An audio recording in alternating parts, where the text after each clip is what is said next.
नमस्कार साथियों, मैं बालकृष्ण। साथियों, आज मैं आप सभी के सामने उपस्थित हुआ हूँ हाल ही में आयोजित होने वाली थर्ड ग्रेड शिक्षक भर्ती परीक्षा की कट ऑफ के ऊपर कुछ चर्चा करने के लिए। साथियों, एक लंबे समय के बाद परीक्षा का आयोजन हुआ। उससे पहले आपने काफ़ी सारी समस्याओं का सामना किया है।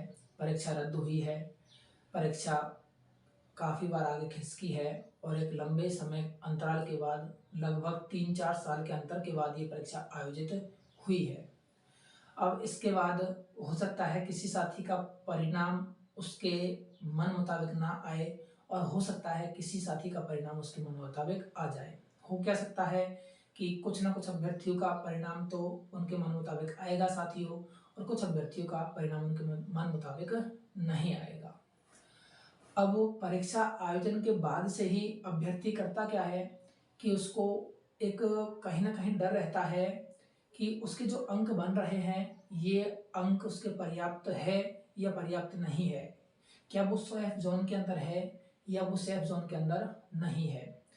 अब इसी डर को मिटाने के लिए वो कट ऑफ तलाशता है, यूट्यूब के ऊपर आता है, और अगर उसको जो कट ऑफ है उसके मन मुताबिक मिल जाती है, जितने उसके अंक है उस आधार पे मिल जाती है, तो उसको अच्छा महसूस होता है। और यदि अगर उसका जो कट ऑफ उसकी जो कट ऑफ है वो उसके मन मुताबिक नहीं मिलती है, तो एक विशेष दबाव के अंदर वो आ जाता है।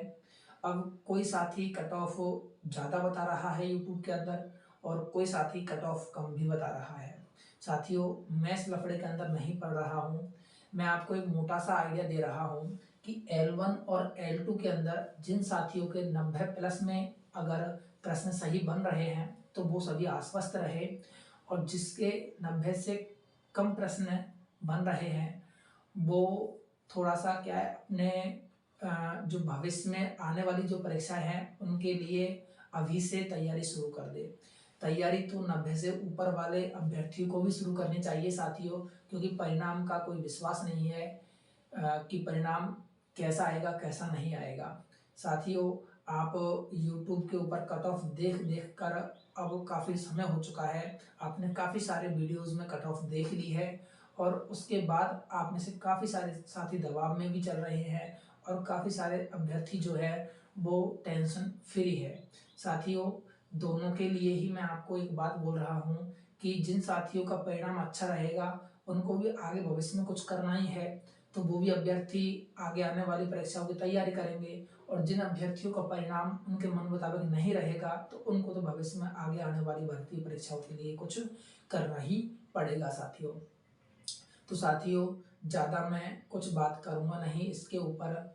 यूट्यूब के ऊपर काफ़ी सारे वीडियो कट ऑफ से संबंधित पड़े हुए हैं। बस मैं आपसे एक प्रश्न का जवाब चाहता हूँ कि जितने भी कट ऑफ यूट्यूब के अंदर साथी बना रहे हैं, क्या ये साथी अभ्यर्थियों से व्यक्तिगत संपर्क करके बना रहे हैं क्या?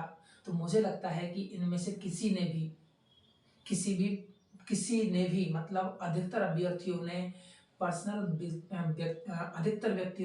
अभ्यर्थी से फ़ोन करके या व्हाट्सएप करके किसी भी प्रकार से पर्सनल संपर्क स्थापित करके नंबर नहीं जाने हैं। एक पोल का आयोजन सभी करवा रहे हैं और उस आधार पर कट ऑफ निकाल रहे हैं। साथियों, पोल के आधार पर कट ऑफ निकालना बिल्कुल सही नहीं है। ये कट ऑफ किसी भी प्रकार से सही नहीं है।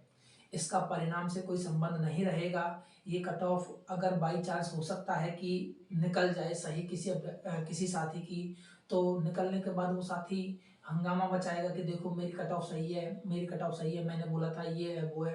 अब कोई भी साथी ये नहीं है कि भविष्य का अनुमान लगा सकता है, नहीं साथियों। इसका अनुमान एक एक तरीके से ही लगाया जा सकता है कि आप व्यक्तियों से, अभ्यर्थियों से पर्सनल संपर्क करो, उनसे उनसे फ़ोन पे या व्हाट्सएप पे बात करके 1000, 2000 या 5000 अभ्यर्थियों से संपर्क करके उनके नंबर से आप औसत निकाल के आप कट ऑफ का अनुमान लगाओ। लेकिन ऐसा कोई करता नहीं है और सभी परीक्षा आयोजित होने के आधा घंटा बाद ही कट ऑफ निकाल देते हैं। तो साथियों, आप बिल्कुल भी इस कट ऑफ के चक्कर में ना पड़े। आप सभी आने वाली भर्ती परीक्षाओं के ऊपर अपना ध्यान केंद्रित करें। जो होगा रिजल्ट वो आने वाले कुछ महीनों में आपके सामने आ जाएगा। साथियों, मैं इतना ही कहूँगा कि अब यूट्यूब के ऊपर एक ट्रेंड सा चल रहा है कि भर्ती आयोजित होने के कुछ समय बाद ही सभी अभ्यर्थी कट ऑफ सभी जो चैनल वाले हैं या जो कोचिंगों के संस्थापक है वो कट ऑफ बताने लग जाते हैं। उनको इससे किसी प्रकार का मतलब नहीं है कि एक अभ्यर्थी जिसके नंबर कम बन रहे हैं उसकी मनोदशा पर इसका क्या प्रभाव पड़ेगा। किसी को इससे कोई मतलब नहीं है। अधिकतर को मतलब केवल और केवल अपने व्यूज से होता है कि किसी प्रकार से उसके व्यूज बन जाए। साथियों, आपको अपने आप खुद अपने आप को सशक्त बनाओ और इन चीज़ों से बचो। साथियों, मैं यही कहूँगा कि कट ऑफ के चक्रव्यूह से बाहर निकलो और कट ऑफ के चक्कर में आप ना पड़ो और अपने भविष्य की जो तैयारियाँ है, भविष्य में जो आने वाली परीक्षाएं हैं, आरएएस है, एसआई है, फर्स्ट ग्रेड है, सेकंड ग्रेड है, सीईटी है, अपने अनुसार जो आपको उचित लगती है उसकी तैयारी आप कीजिए और इसका परिणाम अपने भाग्य के ऊपर छोड़ दीजिए। ठीक है साथियों, धन्यवाद साथियों।